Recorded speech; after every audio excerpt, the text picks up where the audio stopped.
नमस्कार दोस्तों, स्वागत है आपका हमारे YouTube चैनल पर। मैं सपना पांडे आपको अपने चैनल में हार्दिक स्वागत करती हूँ।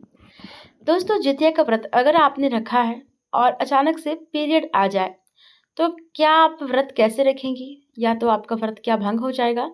ये सारे सवालों के जवाब आपको इस वीडियो में मैं देने वाली हूँ। देखिए दोस्तों, अगर आप पूरे श्रद्धा भाव से व्रत रखी हैं, और देखिए जितिया का व्रत तो वैसे छोड़ छोड़कर नहीं करना चाहिए, एक बार उठा लेने के बाद व्रत को नहीं छोड़ना चाहिए। तो देखिए, अगर पीरियड हो या तो किसी भी तरह से कोई भी परेशानी हो, आपको व्रत तो रखना है, ठीक है। लेकिन देखिए, व्रत आपका किसी भी तरह से खंडित नहीं होता है, किसी भी तरह से व्रत आपका भंग नहीं होता है।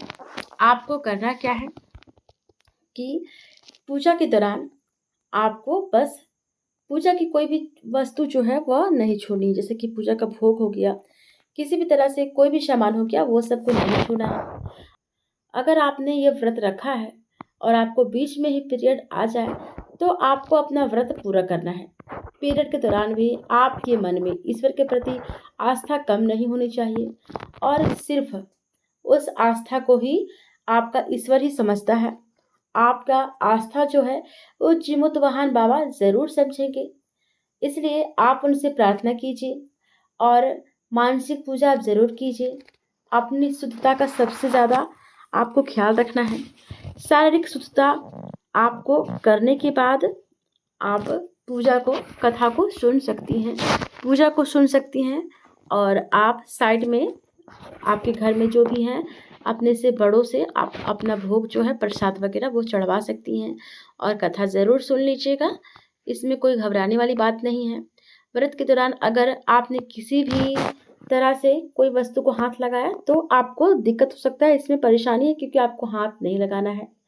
और आपने जैसे भी आपने व्रत का संकल्प लिया है तो उसी तरह से आपको सारा कुछ निभाना है उसी तरह से।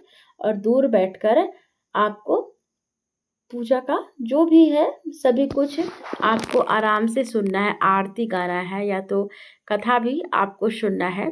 और पीरियड के दौरान व्रत के सभी नियमों का पालन आपको करना है, बस भोग को अपने हाथों से नहीं छूना है। जीमुतवाहन बाबा की आरती कीजिएगा, कर सकते हैं, कोई दिक्कत नहीं है। जितिया भी पहन सकते हैं, और जो भी आपके नियम हैं सभी कुछ कर सकते हैं। लेकिन हाँ, भोग को हाथ ना लगाइएगा।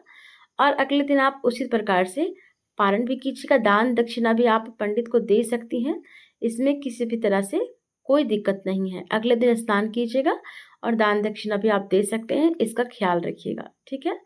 तो क्लियर हो गया। अगर आपका पीरियड भी आ जाता है बीच में, या तो नहाने खाने के दिन, या तो व्रत वाले दिन, या तो किसी भी तरह से रात्रि में, जब भी आ जाए कभी भी, तो आपको घबराने की कोई ज़रूरत नहीं है। उसी तरह से आप व्रत का सारा नियम का पालन कीजिएगा। बस आपको क्या करना है कि पूजा का जो वस्तु है उसको हाथ मत लगाइएगा। आपके घर में जो भी पूजा करेंगे, सास हो या तो कोतनी है या तो जो भी है आपके, अगर घर में ना हो कोई, अकेली बहू हैं आप, तो आजू बाजू से भी आप किसी से भी पूजा करवा लीजिएगा। और इसमें आपको घबराने वाली कोई बात नहीं है, ठीक है। और आप पूजा की कोई भी वस्तु को हाथ मत लगाइएगा, आपका व्रत खंडित नहीं होगा। व्रत को उसी प्रकार से आपको करना है, फिर अगले दिन पारण कर लीजिएगा, ठीक है। ये जानकारी कैसी लगी? अगर अच्छी लगी तो लाइक कीजिएगा, और अपने दोस्तों के साथ भी शेयर कीजिएगा।